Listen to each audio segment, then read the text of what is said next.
Welcome, everyone. So good to see you all. We'll go ahead and get started. Welcome to our summer stakeholder update. I'm Mary Wheatley. I have the pleasure of serving as your Chief Executive Officer of the Foundation.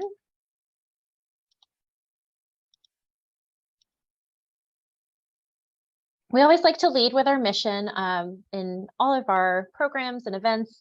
So definitely want to start here. We are celebrating our 25th anniversary this year. And you all know that our mission is to advance medical research, promote disease awareness, and provide support and education to people with scleroderma.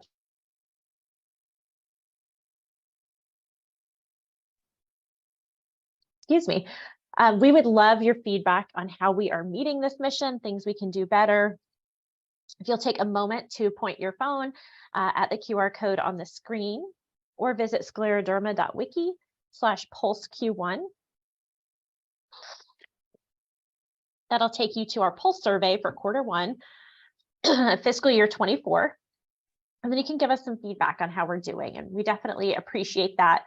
And it helps inform our future programming as well. So we'll send that out to everyone who registered today. But if you want to take a minute to do that now, it's just a short pulse survey, and definitely appreciate you all sharing your insights with us.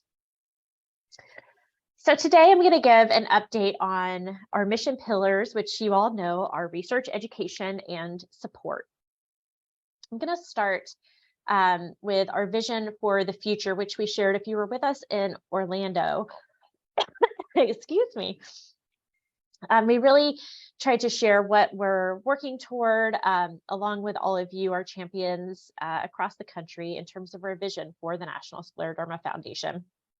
And that includes being a best-in-class rare disease foundation, making sure that everyone across the country who is affected by this disease has access to our programs and services, no matter where they are in their diagnostic journey or geographically. And so we've really made a commitment to that I'll speak about a little bit more.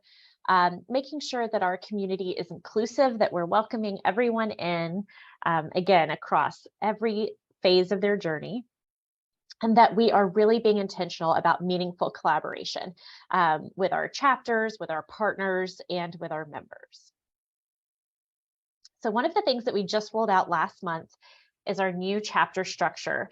And this reflects our commitment, as I just mentioned, to make sure that everyone who is affected in the US by scleroderma has access to the wonderful programs and services that the foundation provides, whether it's education, support, or the latest cutting edge research. So you can see here the legend at the bottom reflects some new chapter names. And so for some chapters that includes expansion. So Florida picking up the entire state and Puerto Rico.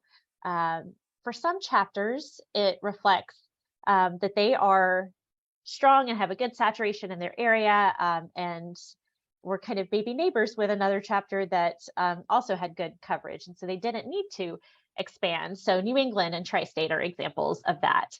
But you can see, whereas before we had huge gaps in the Midwest and even in the West, we have really made a commitment to make sure that we have a chapter presence in every state.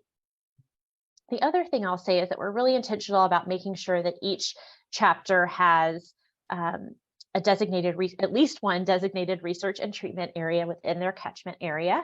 And thinking through how collaboration works across all of these chapters as well. So we're really grateful to have such a wonderful network of chapters, terrific chapter leadership at each of these chapters, many of whom are on the call here today, really helping to deliver those programs and services at a local level. And so just to get into a little bit more in terms of what those programs and services are, of course, our support pillar, where we provide support groups, whether they're virtual or in person, for people who are looking for peer-to-peer support. These are for people who are living with the disease, as well as caregivers, parents of children affected by scleroderma, and you can visit scleroderma.org/support to learn more and join a group today. We are expanding that program each and every day. I always brag on our community groups, which really came out of the pandemic, where we flipped to virtual and had this great opportunity for members of our community to connect coast to coast. And so they went from being just geography based to adding on this rich layer of support for members of our community, such as men who make up about 20% of our population, our BIPOC community, caregiver community, again, parents living with children, and then our SYNC group for young adults needing connection. So these are some really great groups. I would encourage you to check this out, whether you're newly diagnosed or you've been living with the disease for years, and you can visit scleroderma.org/support to learn more about that. In terms of our research program, some new things that we've done this year are really trying to make the research more approachable and digestible to everyone in our community. So our summer issue of our Voice magazine that dropped just a couple months ago really featured research throughout and included introduction to our new class of investigators who started their projects this spring. As part of that, we also launched this Meet the Investigators series where I interviewed each one of our newly funded investigators. And so you can watch that on our YouTube channel at youtube.com/sclerodermaus. And so that's a really incredible opportunity for you to get to know our investigators a little bit more and learn about the important work they're doing each and every day to find a cure for this disease. In addition, we've launched a partnership with CareBox, and this is a tool that helps us vet clinical trials so that you can determine if you're eligible for a clinical trial anywhere in the US. And so you can visit our website at scleroderma.org and go to find a clinical trial to access this tool and just answer a few questions, and it'll show you clinical trials in your area that you fit the criteria for. So much more user-friendly than some of the other tools that are readily available. And we hope that this will be an asset to our community to engage in research, which we know is so important.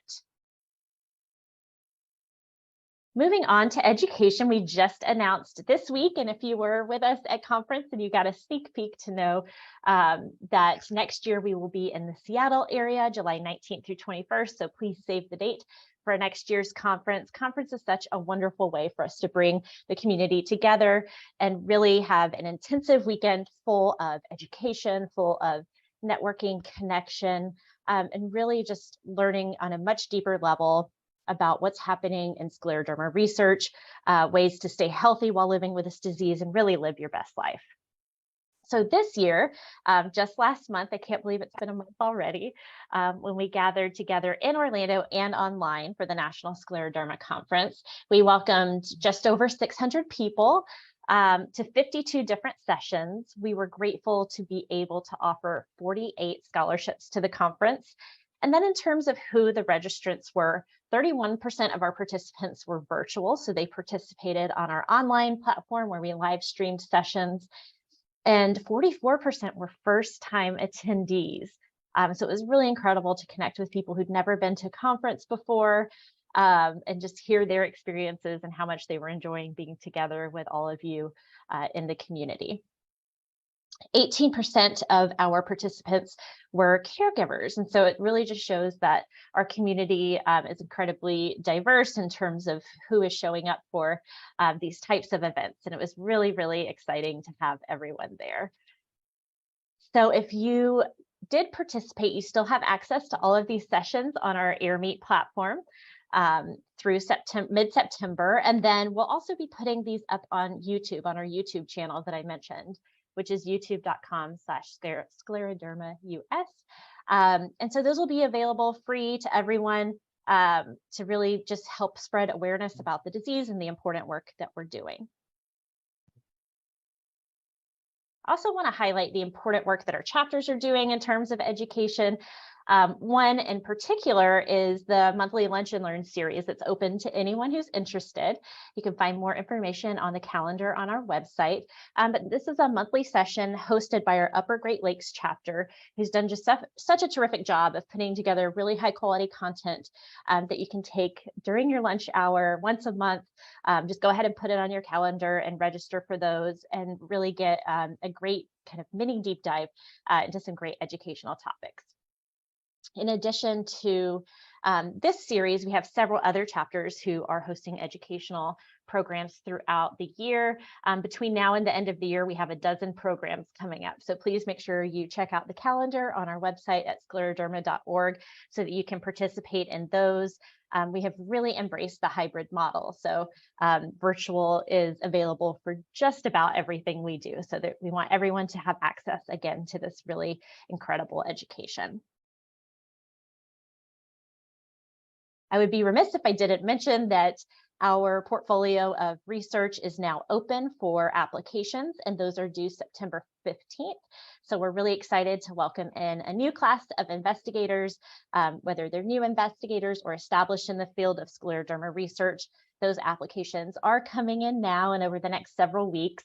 Those will undergo peer review this fall, and the board will approve funding for those in December. So we'll announce everyone who's been approved for funding in January and really strive to fund all of the high impact grants that we receive that go through that incredible peer review process. So another exciting thing happening in research this year.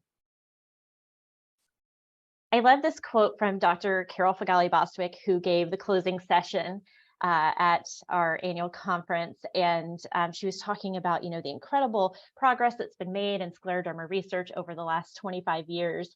But this just really stuck with me when Carol said, there is a cure on the horizon and research will get us there. And that's why it's so important that we invest in all of these mission pillars and research among them.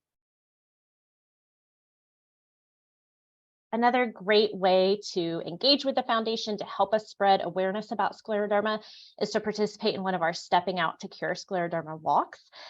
So this year is the 20th anniversary of this program, born out of our tri-state chapter. It's something we're incredibly proud of, something that the community really embraces and adopts.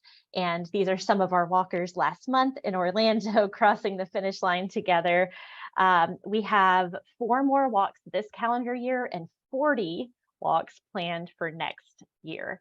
So hope you'll take a moment to visit the website to learn how you can join us at one of those walks. Such a great time to be together with the community, but also to help raise awareness.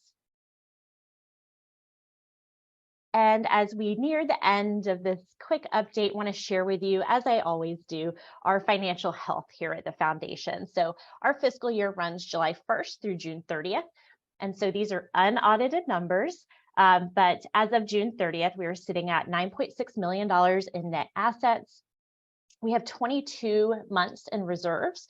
So that means if something were to happen and we were not able to fundraise and had to rely on just what we had in reserves, that's how long we could last running all of our programs and services the way that we do now.